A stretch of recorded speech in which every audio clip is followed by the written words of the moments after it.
NCAA tournament last season. They were tough too, and a new era begins in Syracuse as Adrian Autry takes over for the great Jim Boeheim, who had been at the helm since 76-77 season. I don't need to read these accolades to you. You can read them on the screen. He's been part of Syracuse for a very long time. He's part of the fold.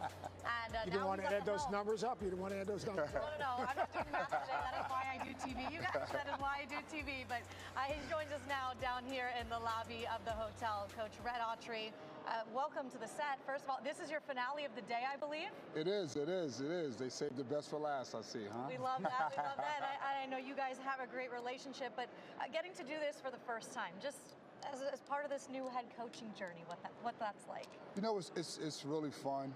It's exciting to see all the different coaches and to see the different players. I think what gets lost sometimes in battle is that as a conference that we are one, you know, and everyone is, you know, kind of coming together. But it's really great for the kids. I think it helps your kids get a chance to get out and meet and socialize and get in front of cameras. So it's great. I know this much.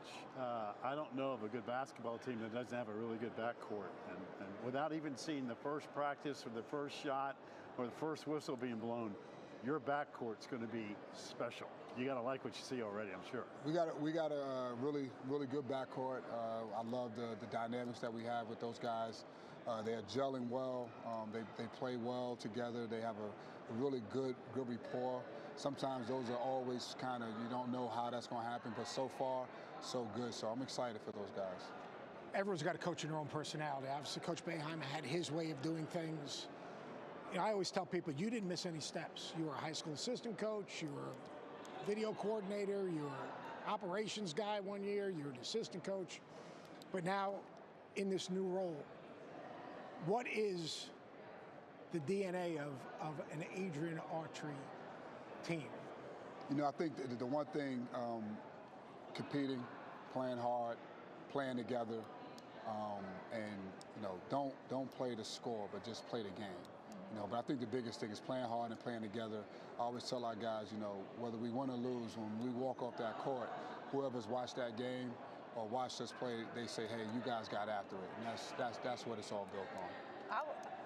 You can go first. I was going to say, you know, tying into that, everyone obviously, the big question you probably answered 8,000 times, but Judah kind of answered it. Defensively, going to look a little different. Judah in his interview up there, it was amazing. He said, we got to be committed to getting stops, but how you get those stops, a little bit different. Oh yeah. You know, obviously playing man-to-man is probably the biggest difference for us, you know, as a primary defense. And again, not just playing it, but like he said, and that's what I've been preaching, is just don't play it just to play it. We got to, you know, be effective in it, and we got to lean on it. We got to depend on it. So, you know, that's kind of been a challenge, I think, for every coach as they start a new season, is getting them to buy in on that end of the floor. Coach, I don't think there's only one school in America that you could have so many conversations before season about, hey, you're going to play man-to-man. I mean, that's how synonymous Boeheim and that zone in Syracuse. I mean, you just think Syracuse, Boeheim zone. And so it really is unique, isn't it, that we're sitting here talking about, are you going to play man-to-man? Didn't you play No, we played man-to-man. Again, when I played, we played some zone and man-to-man. So again, we are going to play zone, but it's just not, you know, not our primary defense. You know, we'll be able to change it up. Some games we may have to play zone. You know, it depends on what it is. But I just like to have the versatility. And again, it's a great defense. It can work. It has worked. I've been fortunate enough to know the ins and outs of it, so I got something in my back pocket.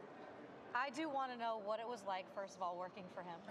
It was the best. I wouldn't be here right now if it wasn't for him. You know, he was, you know, being able to work under coach. You know, he got me involved in everything. I learned everything under the hood, and you know, organization and having a vision and being committed to that and working hard every day. You know, again, you know, when I got to Syracuse, I was probably 3 or 4 years ahead in a lot of stuff just because of having the opportunity to work for Coach Greenberg. Hopefully a little less maniacal. Depends on the day. Yeah, I've seen you maniacal, though. Sophomore class, maybe including Benny, adding him.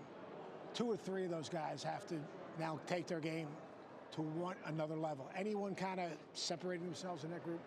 You know, I think, you know, obviously everyone knows about Judah and JJ, but I think, you know, we got a couple of guys. I think Malik Brown has really made that big step that we need. You know, even Justin Taylor, Chris Bell, all of those guys. You know, the one thing about that sophomore class is so far, I think they've all made a jump in their confidence and kind of understanding what it takes to play at this level. So I'm excited for all those guys. But, you know, again, I think Malik Brown, though, he's probably the one guy that's kind of really took that big step, and I think he's going to be able to help us this year. He's got a great associate head coach, Andrea. His wife is going to be an absolute superstar in helping him and Syracuse navigate these next few years. I appreciate that. Thank you. Appreciate that. That's awesome. By the way, before you get out of here and get back to Syracuse, what was the one thing about this experience today that you were surprised by? You know, I don't think I was surprised. I just, like I said, I think I felt excited for my players. You know, it's almost, you know, them kind of being able to speak on behalf of our university and our program. So I think it was more just pride to having our players down here and them being able to articulate it and watch them walk around and watch them handle themselves. It lets me know that some of the stuff that we do off the court is transitioning and paying off. I know Coach Boeheim gave you great advice how to handle this. Coach, we wish you the best. Thank you. Appreciate it. Here's Thank you. Red Autry taking care.